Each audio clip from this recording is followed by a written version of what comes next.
और अधिक आनंदित रहें। Hallelujah, hallelujah, hallelujah. आइए हम आज के वचन की ओर बढ़ेंगे। जबकि हम उपवास प्रार्थना में चल रहे हैं, मेरा आज का विषय ये नहीं है, लेकिन मैं फिर भी एक बार फिर जैसा हर समय हर साल कहता हूँ कि हमारी उपवास प्रार्थनाएं रीति के अनुसार ना हो। सब लोग बोलते हैं, मैं भी थोड़ा सा बोलना चाहता हूँ। हमारी जो उपवास प्रार्थना है वो एक उत्सव के समान होनी चाहिए। हालेलुया। उत्सव मतलब जैसे हमारा क्रिसमस आता है ना, हमारे मन में एक नया उत्साह होता है। हम भरसक प्रयास कर सकते हैं कि हमारे क्रिसमस पे हम अच्छे से अच्छा कर सकें। वैसे ही जब हम ये उपवास कर रहे हैं तो हमारा एक विशेष समय प्रभु के साथ का होना चाहिए। हालेलुया। बस मैं उपवास के लिए इतना ही कहना चाहूंगा। एक आयत निकाले मेरे साथ में। आपको पता है, जब पौलुस पूरी दुनिया में फिर कर प्रभु के लोगों को प्रभु का वचन सुनाता था और कलीसियाएं बहुत बढ़ रही थी, बहुत अधिक प्रभु का वचन उस समय कार्य कर रहा था, लेकिन कई जगह ऐसा था कि प्रभु के लोग थोड़ा सा विचलित हो रहे थे। और उस समय में पौलुस ने बहुत ऐसे सामर्थ्य वचन प्रभु के लोगों के लिए कहे। वही थोड़ा सा कुछ वचन मैं आपके सामने शेयर करना चाहता हूँ। एक छोटा सा वचन जो पौलुस का है, रोमियो 12:12 कोई पढ़ दे। आशा में आनंदित रहो, कलेश में स्थिर रहो, प्रार्थना में नित्य लगे रहो, पवित्र लोगों को जो कुछ आवश्यक हो उसमें उनकी सहायता करो, पहुंचाई करने में लगे रहो। Yes, hallelujah, hallelujah.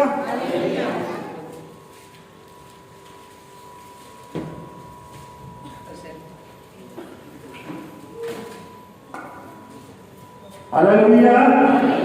तो पौलुस यहाँ 3 बातें बता रहा है कि ये की बता रहा है। जब हम थोड़े से प्रभु के साथ में चलते चलते थोड़े से विचलित हो जाते हैं तो पौलुस एक की बताता है लोगों को, और वो है क्या है? एक बार वापिस पढ़ दें। आशा में आनंदित रहो, क्लेश में स्थिर रहो, प्रार्थना में नित्य लगे रहो। हालेलुया। ये शुरू की जो 2 बातें हैं, पहली बात आशा में आनंदित रहो और आखिरी बात प्रार्थना में नित्य लगे रहो। इन दोनों पे मैं कभी और अगर मुझे मौका मिला तो मैं बोलूंगा। मैं एक विशेष बात को लेकर आपके सामने आया हूं प्रभु के वचन से, क्लेश में स्थिर रहो। Hallelujah, hallelujah. क्योंकि परमेश्वर का वचन यूहन्ना 16:33 कहता है कि संसार में तुम्हें क्लेश होता है। हालेलुया, होगा। हमारी सबसे बड़ी समस्या पता है क्या है? हम दुनिया भर के क्लेश सहते हैं। मैं मेरे बचपन से आज तक पता नहीं कितने लोगों को क्लेश झेलते देख रहा हूं। परिवारों में क्लेश, माँ बाप का बच्चों में क्लेश, पता नहीं दुनिया भर के क्लेश हम देखते आ रहे हैं और आज तक भी होता आ रहा है। हर प्रकार से क्लेश उठाते हैं, लेकिन जो ही हम प्रभु के भवन में आते हैं और अगर उस कारण से हमारे ऊपर क्लेश आता है तो हमारी विचलितता और बढ़ जाती है। मैं ये हर एक जन जो हमारे यहाँ सभा में आते हैं और जो आकर लौट गए उनके लिए भी मैं बोलना चाहता हूँ, खुदा अपने एक सामर्थ्य वचन के द्वारा उन्हें वापस ला रहा है। Hallelujah, hallelujah. तो यहाँ पौलुस कह रहा है क्लेश में स्थिर रहो। हमारे जीवन में क्लेश आएगा और जब क्लेश वचन के द्वारा आता है, एक वचन निकला मेरे साथ में, मत्ती 13:21 को पढ़ रहे।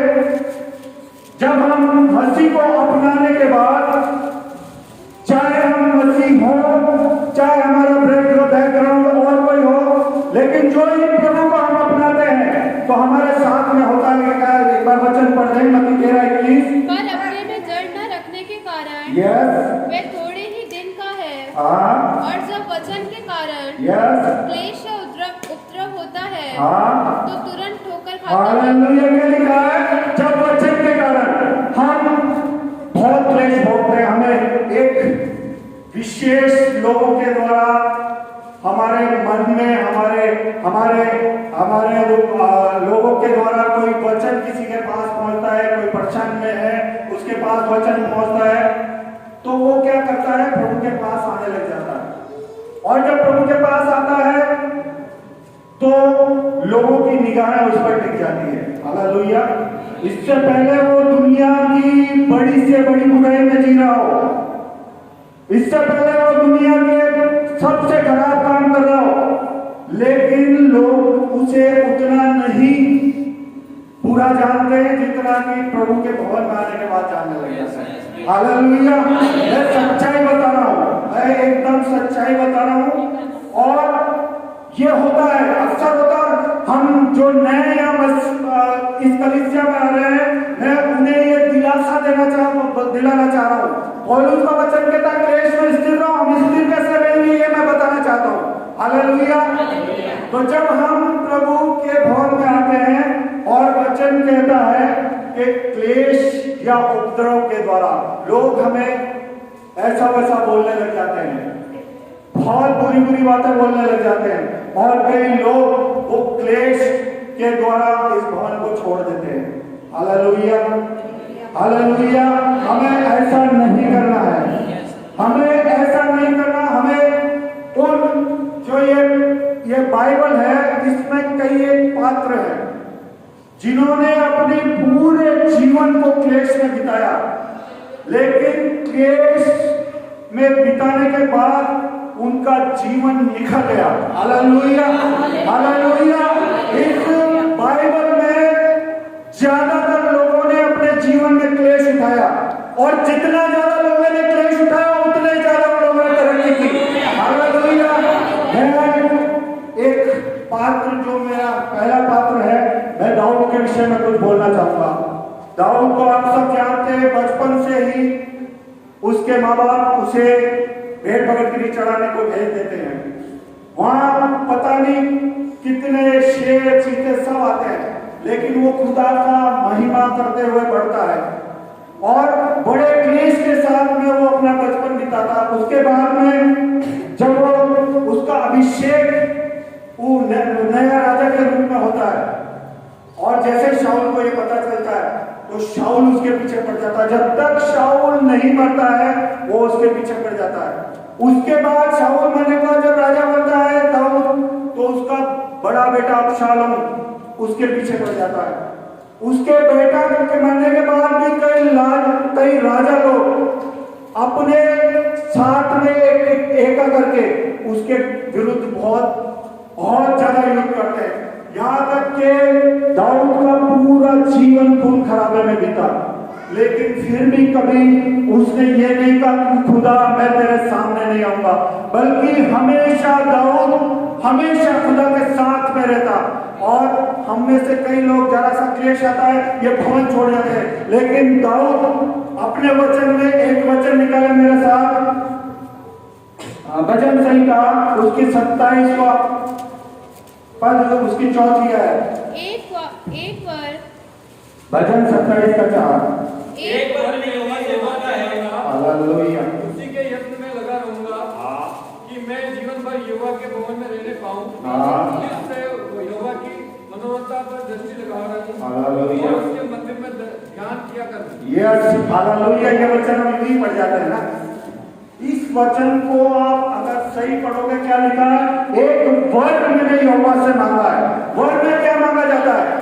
जो सबसे ज्यादा कीमती चीज होती है वो वर के रूप में मांगी जाती है। यहाँ दाऊद कह रहा है एक वर मैंने यहोवा से मांगा, और यहोवा नहीं जब तक देगा मैं उसी के यत्न में लगाऊंगा कि जीवन भर मैं यहोवा के भवन में हालेलुया उसके भवन में रहने पाऊं। हमारे क्या हम थोड़ा सा क्लेश आते इस भवन को छोड़ के चले जाते हैं, मन में विचार करने लग जाते हैं कि वहां जाए या न जाए, लेकिन जाओ जो पूरी जिंदगी क्लेश सहता रहा, उसने कभी भी खुदा के विरुद्ध कुछ नहीं बोला, बल्कि ये बोलता है कि मैं सदा उसके भवन में रहने पाऊं, जिससे यहोवा की मनोहरता पर दृष्टि लगाए, हालेलुया, और उसके मंदिर में ध्यान करता हूं, हालेलुया। ऐसे विचार रखने वाले सदा ऊपर जाते हैं और ऊपर जाकर खुदा उन्हें बहुत सारे से आशीष देता, और यही दाऊद के साथ हुआ, हालेलुया। हम यूं सोच लेते हैं क्या है, एक चरवाहा था, खुदा को पसंद आया और वो उसने राजा बनाया, नहीं, उसका पूरा जीवन इस बाइबल में बहुत कम लिखा है उसके बारे में, लेकिन हम विश्वास करते हैं जब खुदा ने उसको जांचा होगा हर तरह से, जब जाकर उसको अपने लिए श्रेष्ठ चुना होगा, हालेलुया, हालेलुया। खुदा कहता मेरे मन का सा व्यक्ति मुझे मिल गया। क्या होता है मन का व्यक्ति?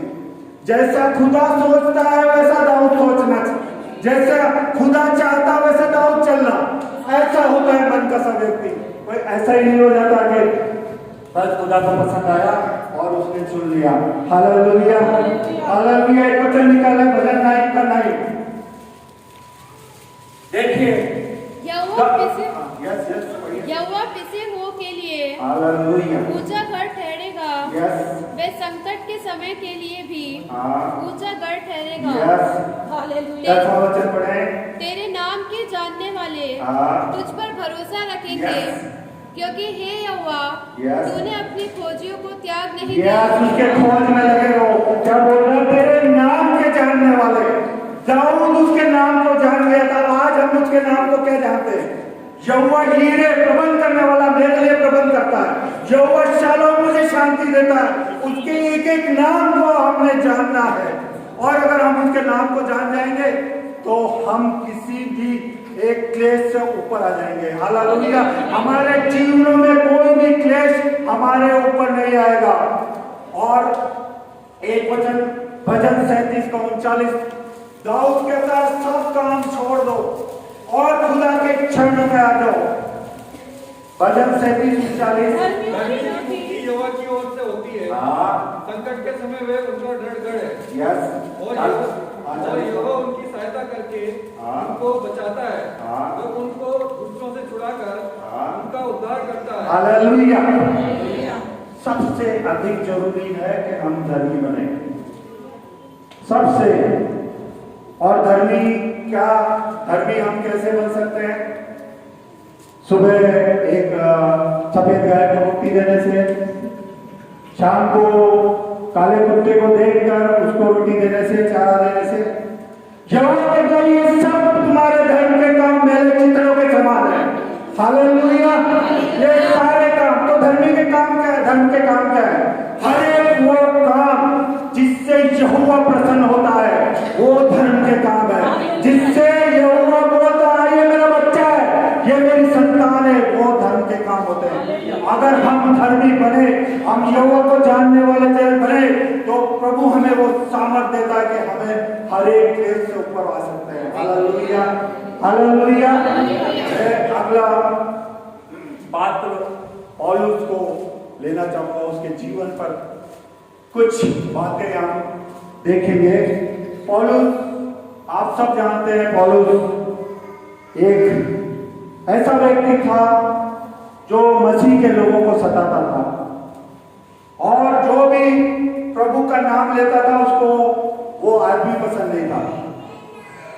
लेकिन इस व्यक्ति की सबसे बड़ी खासियत वो थी कि ये एक तो बहुत अच्छा बोलने वाला था, बहुत अच्छा वक्ता था, दूसरा लंबा चौड़ा था, और तीसरा था कि शास्त्र का ज्ञाता था, शास्त्र का बहुत अधिक जानने वाला था। ऐसा व्यक्ति को जब प्रभु ने बुलाया, तो मैं बताऊं आपको उसकी बुलाहट को एक बार हम देखें। प्रेरितों का काम उसका 9 और उसका 15 और 16 को पढ़ते हैं। परंतु प्रभु ने उससे कहा, यस, कि तू चला जा, क्योंकि ये तो अन्य जातियों और राजाओं और इस्राएलियों के सामने मेरा नाम प्रकट करने के लिए मेरा चुना हुआ बात है। यस, और मैं उसे बताऊंगा मेरे नाम के लिए उसे कैसा हालेलुया। जो प्रभु के लोगों को दुख देता, जिसका काम ही यही है कि राजा से चिट्ठी ले और खुदा के लोगों को बांध कर राजा के पास लेके आए और उससे ताड़ना करे, उसे ताड़ना करे। लेकिन खुदा जब सुन लेता, खुदा की जब आवाज वो सुन लेता है, तो क्या लिखा है?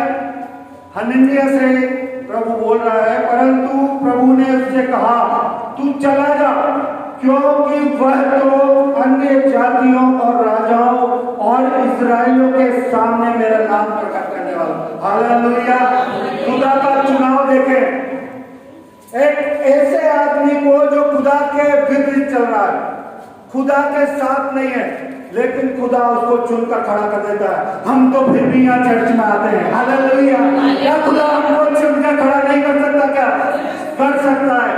और हम उससे भी बड़े बड़े कार्य जो हम देखते हैं उनसे कर सकते हैं। हालेलुया। और ये भीलवाड़ा में होंगे। हालेलुया। ये भीलवाड़ा में होंगे। आप मेरी ये बात नोट करके रख लें। हालेलुया।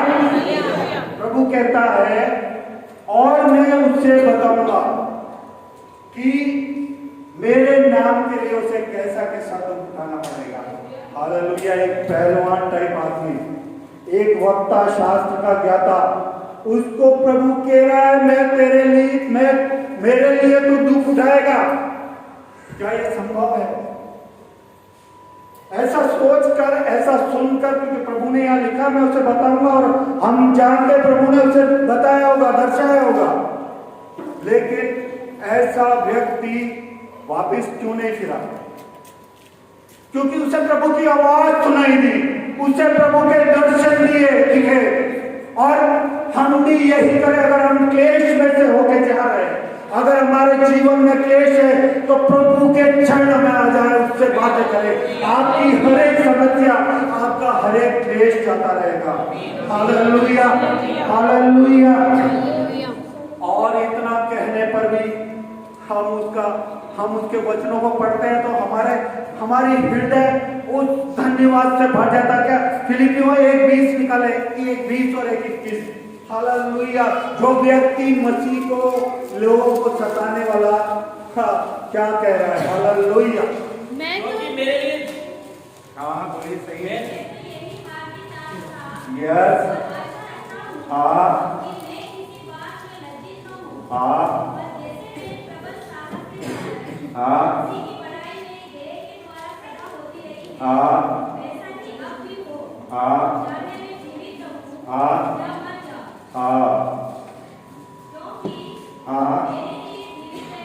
हालेलुया। क्या बोल रहा हो? मेरे लिए जीवित रहना मसीह और मर जाना। हालेलुया। वो व्यक्ति जो दूसरों को मारता है, उस खुदा के लिए मरने को तैयार हो जाता है। हालेलुया।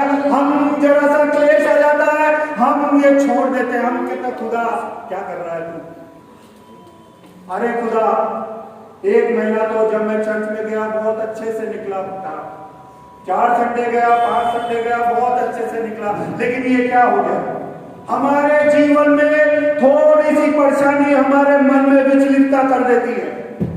लेकिन यहाँ लोग मरने को तैयार हो गए खुदा के लिए, और उसी खुदा ने उनको कहां से कहां पहुंचा दिया। हालेलुया। हालेलुया।